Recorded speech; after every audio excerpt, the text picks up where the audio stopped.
السلام علیکم ورحمۃ اللہ وبرکاتہ۔ نحمدہ ونصلی ونسلم علی رسولہ الکریم، اما بعد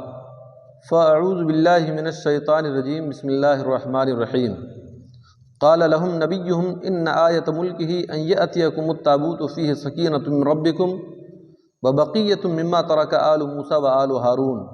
تحملہ الملائکہ۔ صدق اللہ العلی العظیم۔ حضرات گرامی، یہ تابوت سکینہ کیا ہے اور اس کی تاریخ کس قدر قدیم اور پرانی ہے اور اس کے اندر کون سی چیزیں تھیں، اس تعلق سے معتبر تفاسیر میں آیا کہ تابوت سکینہ وہ صندوق ہے جو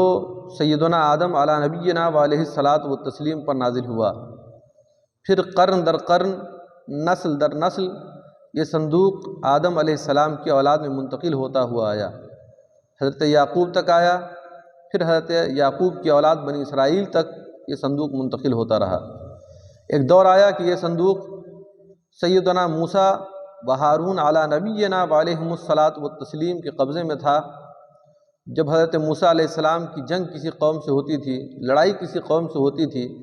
تو وہ اس صندوق کو آگے رکھ دیتے تھے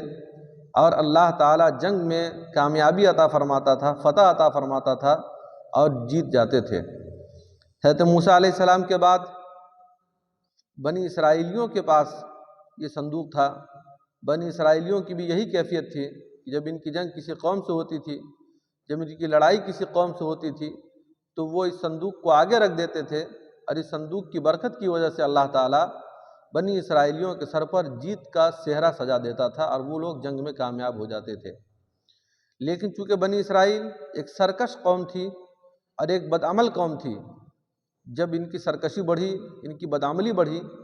تو اللہ رب العزت نے اس پر قوم عمالقہ کو مسلط فرما دیا،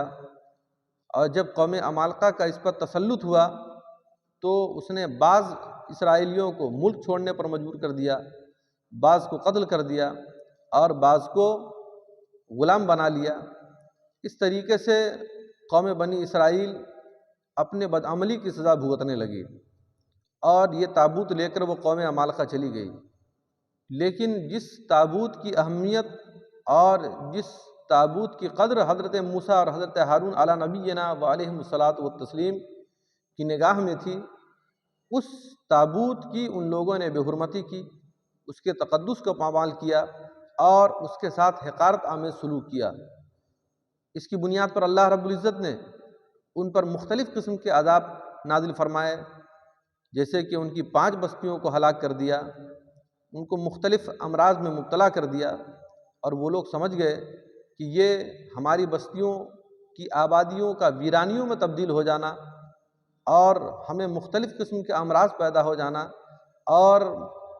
مصائب و آلام کے پہاڑ کا ہم پر ٹوٹ جانا، یہ اس بنیاد پر ہے کہ ہم نے اس صندوق کی قدر نہیں کیا اور اس کی بے حرمتی کی، اس کی بے عزتی کی۔ لہٰذا ان لوگوں نے فیصلہ کیا کہ صندوق کو بنی اسرائیل تک ہانک دیا جائے۔ اب ان لوگوں نے ایک بیل پر اس صندوق کو رکھ دیا اور اس بیل کو بنی اسرائیل کی جانب ہانک دیا۔ اس طرف طالوت نے اپنی بادشاہت کا اعلان کیا کہ میں بادشاہ ہوں اور قوم عمالقہ سے لڑوں گا، اور اس قوم سے لڑوں گا جس قوم نے تمہاری عزت کو پامال کیا ہے اور تمہارے ساتھ اچھا سلوک نہیں کیا ہے۔ بہرکیف طالوت نے اعلان کیا، لیکن طالوت کی بادشاہت کو کسی نے تسلیم نہیں کیا۔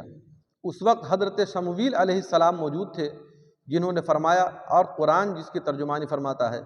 قال لهم نبیہم ان آیۃ ملکہ ان یأتیکم التابوت فیہ سکینۃ من ربکم، کہ ان کے نبی یعنی حضرت شمویل علیہ السلام نے فرمایا کہ اس کی بادشاہت کی نشانی یہ ہے کہ تمہارے پاس وہ تابوت آ جائے گا جو تمہارے پاس موجود تھا، اور جس تابوت کے اندر اللہ تعالیٰ نے اور اس کے اندر تمہارے لیے چین رکھا تھا، سکون رکھا تھا، اور جس تابوت کے اندر حضرت موسیٰ اور حضرت ہارون علی نبینا وعلیہم الصلاۃ والتسلیم کی بقیہ چیزیں موجود تھیں۔ جب قوم عمالقہ نے اس بیل کو صندوق کے ساتھ ہانک دیا قوم بنی اسرائیل کی طرف، تو وہ بیل بنی اسرائیل کی جانب آ گیا۔ جب اس تابوت کو واپس آتا ہوا اسرائیلیوں نے دیکھا تو کہا کہ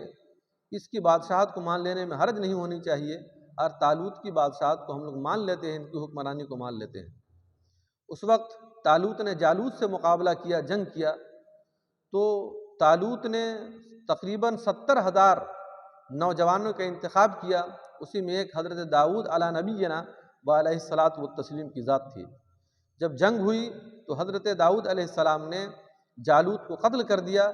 اس طریقے سے پھر فلسطین پر مسلمان اور حضرت داؤد علیہ السلام کی سلطنت اور حکومت قائم ہو گئی۔ اس کے بعد ہی جب اللہ رب العزت نے حضرت داؤد علیہ نبینا و علیہ الصلاۃ والتسلیم کو سلطنت عطا فرمایا، حکومت عطا فرمایا، تو اس نے تصور کیا کہ ایک معبد بنایا جائے، ایک عبادت خانہ بنایا جائے، ایک مسجد بنائی جائے، جس کا نام قرآن کریم نے مسجد اقصی رکھا ہے۔